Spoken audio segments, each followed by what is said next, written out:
Let me ask you a question. Can you think of any big budget movies in the last 5 years that are entirely original in their story and plot? What I mean by original is something that isn't entirely based on any prior book or movie or video game, etc. You may have a couple movies in your head right now that are original. I can definitely think of a couple.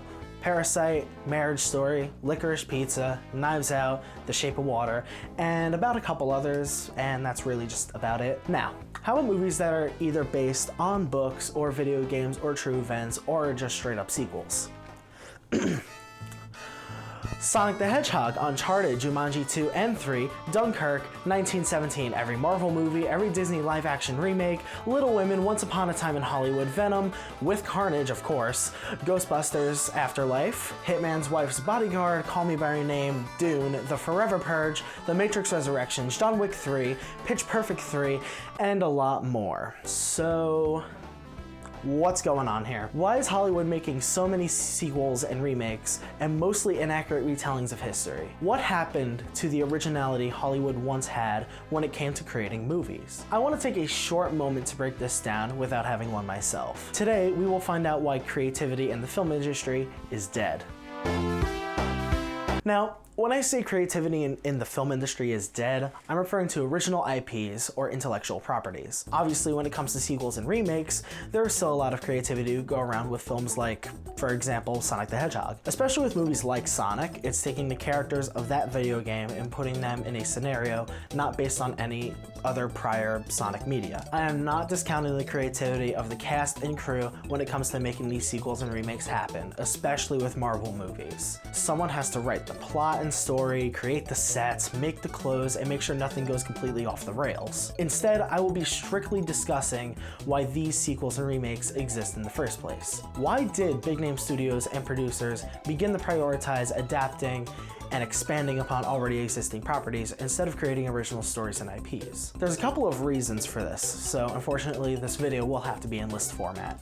I'm sorry if this is an inconvenience, the door's over there. Let's begin with number 1, attention spans. I don't have to cite sources to say that the average attention span of a person has gone down the shit. Movies are on average 2 hours long, so they have to tell a complete story in that amount of time. Unless you're someone like Martin Scorsese and want to make an over 200-minute film about some fucking Irishman. Like, what the fuck? I don't have time for this. I guess I can watch the new Justice League? Like, how long is that one gonna be? 242 minutes? Jesus Christ, Snyder, what the fuck? Being that films are normally 2 hours in length, with some exceptions, this makes them easily digestible. Say a movie is based on a book. People who are interested in the book will probably not seek out reading the books, because they could just watch the movie and get a good idea on what the book is like. A good example of this is the Harry Potter franchise. I have never read a single Harry Potter book, and honestly, I never want to. I already know what happens in the books because I'm constantly rewatching the movies and seeing Daniel Radcliffe do some wizard shit. But how about a video game? Those are a little different. You can have a video game movie and you wouldn't have to follow the story of that game.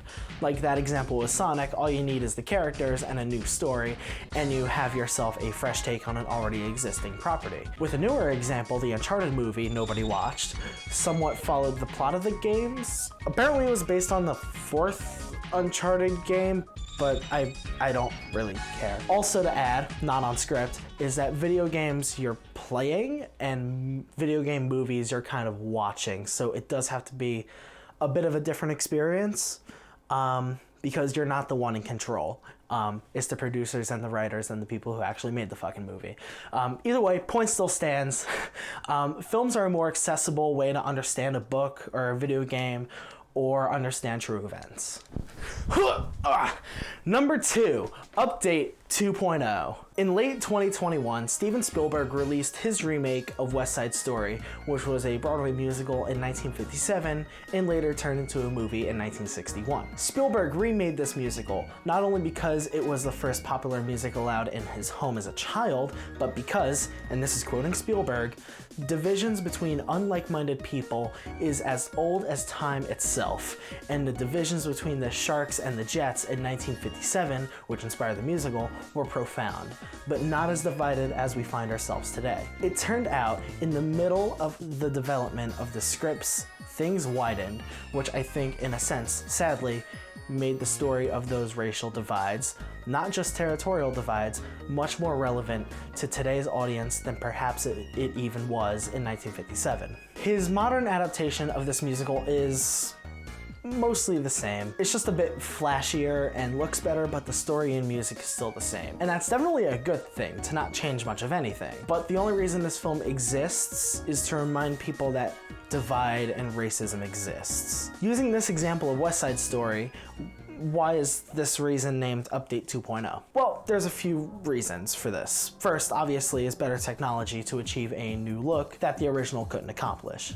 I definitely prefer Spielberg's version of West Side Story to the 1961 version, and that's because of how modern it looks. Better cameras, better mixes, excellent acting. It's far superior in comparison to 1961. The second reason is nostalgia, or at least anemoia, which is nostalgia for a time never experienced. Everyone knows directors like Hitchcock, Kubrick, Kalatozov, Bergman, Chaplin, among others. Even though all of them are dead, many people understand references or have at least seen their movies. Everyone has heard of The Shining and Psycho and The Seventh Seal and The Cranes Are Flying and a lot of other ones. It would make perfect sense for Hollywood producers today to remake these films for a modern audience. Everyone has heard of these movies, so remaking them with modern technology would draw a sizable audience to the theaters to go out and watch these newer versions of popular old films. Unfortunately, or fortunately, depending on who you are, this will never happen. No one will ever remake Hitchcock or Kubrick or Bergman films because they're already perfect. But this hasn't stopped some Hollywood execs from remaking old films. A few modern examples: Oz the Great and Powerful is a spiritual prequel to the original Wizard of Oz musical. Let's include Wicked in this package deal while we're here. Disturbia, released in 2007 featuring Shia LaBeouf, is a modern retelling of Hitchcock's Rear Window. 2010's Black Swan drew inspiration from Bergman's film Persona, at least with the two women at war with each other, but we're not getting into that. Jojo Rabbit took a lot of inspiration from Chaplin's film The Great Dictator, and also ripped off a book, according to Taika Waititi himself. Writing, adapting a book. Literally just ripping off a book. Hey, did you know that there were 6 adaptations of Little Women? There's also like 4 adaptations of A Star is Born. So, there were some attempts, some of which are good, but don't really come close to the originals. Why not just re-release or remaster these old films when they hit milestone anniversaries? Why must Hollywood tamper with the integrity of these classic movies by remaking them, creating sequels, and beating a dead horse until it looks like an exploded bottle of ketchup?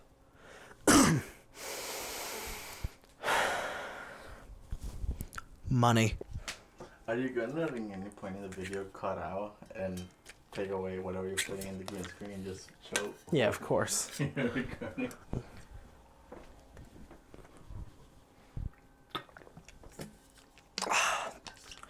Number 3. Capitalism. Around the 80s, American cinema changed in a way that would forever alter how we make movies today. It all began with a little known franchise. I don't know if you've heard of it.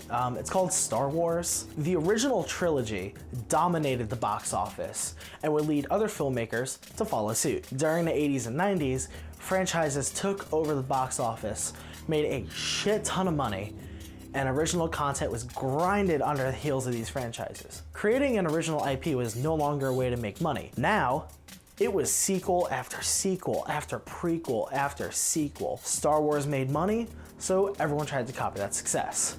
Before Star Wars, there was The Godfather. The Godfather was actually the #1 film in the early 70s, and it was a hard R film. Before The Godfather, it was The Sound of Music, because it was made for families. And before The Sound of Music, it was Gone with the Wind. But Star Wars came out and changed cinema. Whether it's for better or for worse is debatable. Ever since, franchises and remakes have been made prevalent in American cinema. Franchises like Minions, John Wick, Marvel, Disney, Friday the 13th, Scream, fucking Scary Movie, etc. These are where studios make their money. Already established films that already have an audience who already like that kind of film. Not only are the films popular themselves, but the marketing and promotion behind these films are like never before. The amount of merchandise for Disney films and Star Wars and Marvel, somehow all Disney properties now, is staggering. I've seen Kraft mac and cheese boxes with pasta shaped like a fucking X-wing. Studios spend money to make money. They pay to promote the product, people go to see the product, and give the studio profit. It's difficult to market an original film because studios won't know if people will enjoy it in the first place. But slap together a movie with pop culture icons and well-established IPs and watch the money roll in from all that promotion.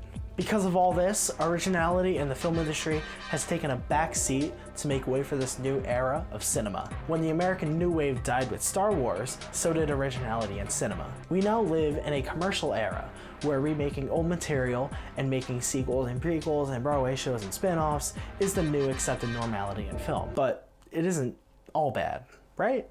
Like, okay, we live in an era where Disney owns and markets everything and can suck my husband's blood like Jeff Bezos. But how about this? Foreign films have been off the fucking hook recently.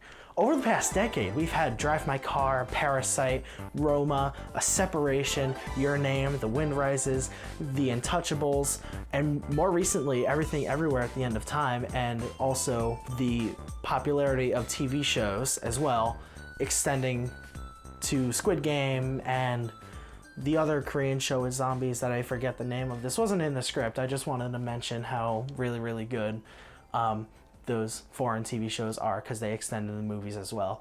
My boyfriend's currently raising his hand. I'm gonna ignore his question because I'm not a teacher. All of these films have at least been Oscar nominated, or at least with over a 90% on Rotten Tomatoes, as if that means fucking anything. My current stance right now is that American cinema is quite dead. But in terms of movies coming out of other countries and cultures, they're on top of their game. The most ironic part about this is that those foreign films make most of their money from America. The foreign film boom, in my unresearched and uneducated opinion, is because of the American people's need for originality. Hollywood is greedy and will make every superhero movie if it means people keep going to see them. Prime example, Bomberman. Excuse me, it's ma'am. It is ma'am. If it isn't a guarantee to make profit, why should Hollywood bother making anything original anymore? We love foreign films, and I really want to attribute that to Americans wanting to study and understand cultures other than their own. I can say personally that foreign films have gotten me to study Japanese, Swedish, and Iranian cultures because those cultures deeply interest me and I want to understand them as well as I can, especially since I'm going to be living in Sweden in a couple of years maybe, cross my fingers. Anyway, although American cinema in terms of originality is dead, you can rest easy knowing the rest of the world is single-handedly carrying the world's film industry. So I kind of just wanted to make a short video talking about this because I do feel it's an interesting enough topic to spark inspiration in those independent filmmakers, including me, who want to make stuff. Hopefully I got my points correct here because I wrote this entire thing in a collective 2 hours across 2 days while sitting in college lectures. Anyway, in terms of updates, my video output is probably going to be a bit more sporadic and or less frequent. A lot of stuff is happening in my life, but I should be able to maybe have a more consistent schedule for videos until college inevitably starts up again because I have to pay my debts to the Senate, and yeah. I'm hoping to have a new video out sometime next month in July, but please hold it to me if I miss that deadline. And yeah, that's it for me, so yeah. Love you guys. What am I doing here? Okay.